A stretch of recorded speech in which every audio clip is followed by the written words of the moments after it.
Once upon a time off the Old Kent Road, a team of armed robbers stole £6 million from a security van with the help of some fairy liquid. The gang doused the floor of the armoured van with the washing up fluid. It then took them just 65 seconds to slide 2 steel cages, each containing £3 million, onto their box van. Their joy did not last long. A few minutes later, the gang were cornered and arrested by flying squad detectives lying in wait. Now, however, one of the robbers is speaking out and claims the job was a stitch-up from start to finish. It was too f***ing easy. How did I fall for this? Naturally, the Sweeneys strongly refute his claims. These people are ruthless. They value a lifestyle, they don't value life. My name is Mike Sullivan. I'm the Sun's crime editor, and this is how the fairy liquid job went down. I've just broken the seal on a new tape, placed it in the machine, which I've then secreted on my body.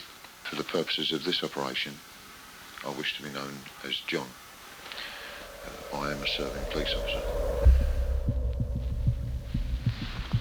What's the date, Tone? It's Tuesday, the Friday the 7th, isn't it? What's the time?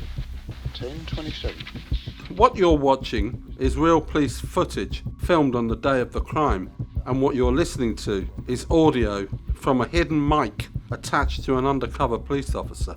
It's 1997, and the Met Specialist Robbery team, known as the Flying Squad, have infiltrated a gang planning a heist on a security vehicle from a cash processing facility in South London. It's a culmination of an operation which began in September 1995. The Flying Squad had suspicions about staff working at the Woolworths Securitas depot.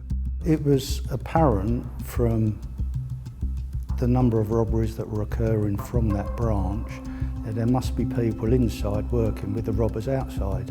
Well, these people that worked in Congreve Street, many of them lived in South London, rather higher than Bermondsey, locally, and obviously they come into contact with lots of robbers in that area. That's where these people live.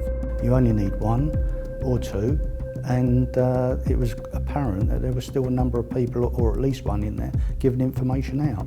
It was as a result of that, the detective inspector at the bridge running these operations decided to put an undercover operative inside that depot. The Met Mole was given the name John Hardy. My role was to see the undercover officer once, twice a week, or whenever he called. Basically, he would update me on what was happening within the depot. After 18 months undercover, a guard at the depot finally put the officer in touch with a professional team of bandits. The ball immediately started to roll. Meetings were set up with the undercover operative and the robbers. We became aware of one robber called Henderson, and we set up observation on his home and watched his movements. He came in late to the operation. The main point of contact was a guy called Thomas who came out of the East End. Thomas was the main robber and he was the one that was putting this team together. Thomas and Henderson were both professional criminals and have been criminals all their life. Well, I'm an East End boy. I was born in an hospital, Whitechapel. I was in the kids' homes. I was in detention. I've done 2 ball stalls. I've done several prison sentences, about 33 years in institutions. And when you go in these places, it's like a university. You talk about your crime, they talk about theirs, and it snowballs. And it just comes to life for crime. As the last member to be recruited, Henderson had some doubts about the job from the start. I just got a phone call. Oh, you're interested, are you willing to be up front and all that? And they said to me, basically, perhaps they're going to give it to us. I said, you sure you've done your own work right on this? It's a lot of money. And they went, no, everything's sweet as that, but we've got to really play the part as an armed robbers and bump. So I said, well, I'm up for that. On March the 7th, the van left the depot and the gang's plan kicked into action. The UC brought the van to a stop by the simple method of accidentally opening the front passenger door. What happened was it broke down, or pretended to break down. They reckon when they went round the corner, the door flew open. So if the door flies open, the van automatically cuts out, but it gives them enough time to park up. I wonder who I'll put this down. Got broke down in Falmouth Road.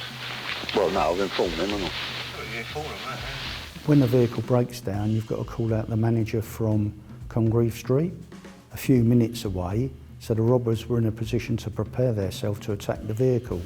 Just wait for Lee to turn up now. I'll drop me sandwich and all. We know exactly where it's going to stop. So we're on what I'll call parade. We're waiting for the van to put up. We're just at the side of a block of flats. We know the supervisor's got to come out with the key just to start it up again. You can't get in there without the key. You'll need a tank to blow the doors up with the back of that. Baker base 326. Is Lee on his way to us with those keys, over? He should be coming out with the key just to start it up again. He does it from outside. In the front of the van, the lorry, you can put the key in, and they're supposed to stay in a cab. But he's coming out with the vault keys. Yeah, the armour guard vehicle's come to a stop. In front of the armour guard vehicle, you've got the van where the manager from the depot's been called out to reset the alarm or the engine, whatever. He's the one that's got the keys to the rear of the vehicle. On the left-hand side, you've got Thomas and you've got Henderson. So we're coming out now from behind these flats here. We're going to approach it because we know he's there with the keys. And as soon as we see him come out with the keys, bang, we go work on it. And the robbery took place from there. I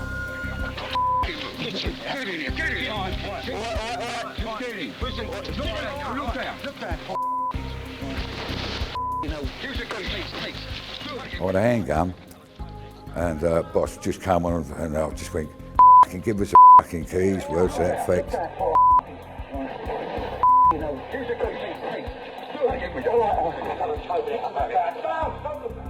You can hear the threats and the intimidation being carried out by Thomas and Henderson. I suppose being an East Ender and all that, and a bit heavy in the sense of chat-wise, it just, boom. I mean, I'm pretty good at things like that. So now we've got the keys and we're about to open the back of the vault up. He's opened the side door of the van up, but for him to release the back door inside, he's got to shut this door again. Open. I've got to shut this door. Go on. Shut that door up. So he's gone inside now, he's had to shut that door to release the back door. So we've let him go in there. Now he could have stayed in there, really. The robbers are now coming back into view, and the depot manager's obviously unlocked the rear of the armour guard vehicle, which is enabling the robbers to open the back doors.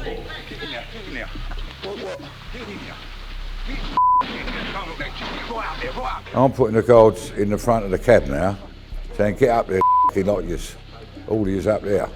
We're taking the money off the armoured guard van and we're pushing it into our van.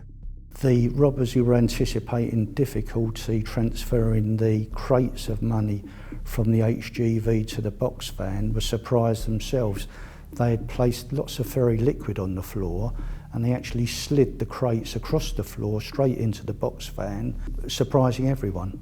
We pushed them down, rolled them on. I jumped on the back of the van, they jumped in the van, we was gone. It took us about 65 seconds to take that £6 million.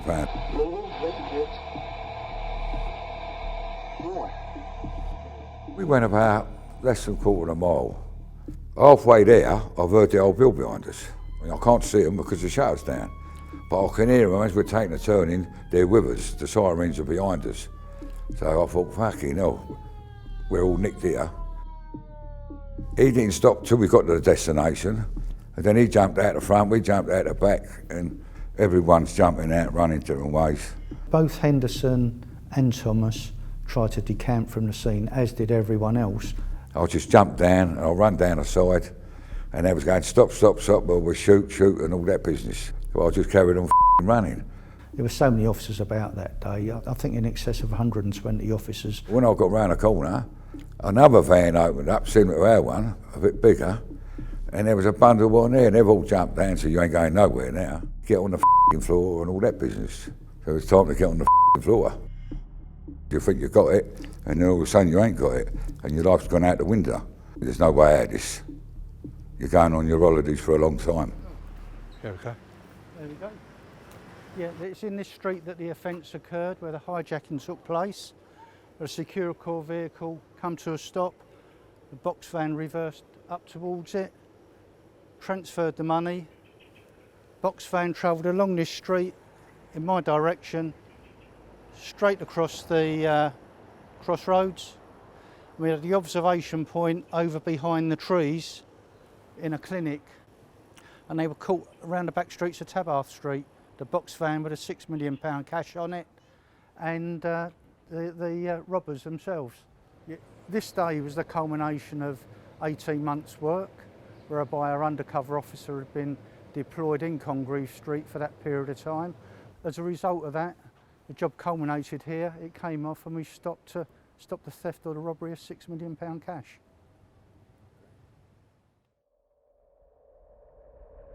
I could smell something. They come on us too quick. So this was like a ready eye sort of thing. They knew it was going to take place. But I didn't have the full strength of it. Because I was still in the cell, it was hard to get information. But when my brief come down, which I got a lot of respect for her, and she said to me, Pets, well, don't you think there's something funny about this? I went, between me and you, I said, they were supposed to give us the prize, meaning the money. When I was getting charged, I went, listen, they went, you're charged with robbery. I said, this wasn't a robbery, this was really an exchange for two parties. It's like, you can't rob somebody if they know they're going to be robbed. Henderson insists the organisers of the heist were none other than the flying squad themselves. It was too f***ing easy. It was like, how did I fall for this? Well, they was going to disband the flying squad, but when this robbery took place, the top brass has probably looked at it and thought, hold on a minute, they've got a major robbery here, and serious crime in London, all that business. So I believe the flying squad are there today down to this robbery. The now 76-year-old alleges the undercover officer put pressure on a hapless guard to help him lose millions of pounds by arranging for villains to steal it from him. He's got into another driver, and he absolutely drove him mad, saying, I want to lose the £6 million, do you know anybody? A judge took the trap into account when dishing out relatively light tariffs, with the 7 defendants being jailed for a total of 43 years. I've got 8 years, and I thought myself, well, that ain't bad, I can handle that. I know it's an headache, but I can handle it. If you've got 25, you go, oh, hold up, mate, this one's a bit of an headache. You know what I mean? I wrote a letter to the judge, and I ain't the best writer in the world, but I went, boom. I said, I know we've all got to go on our holidays down to this, but I'll tell you something, they should be in the dock with us. I mean, as far as I'm concerned, they ain't worth the steam of a tomcat's piss. The Sweeney dispute Henderson's claims.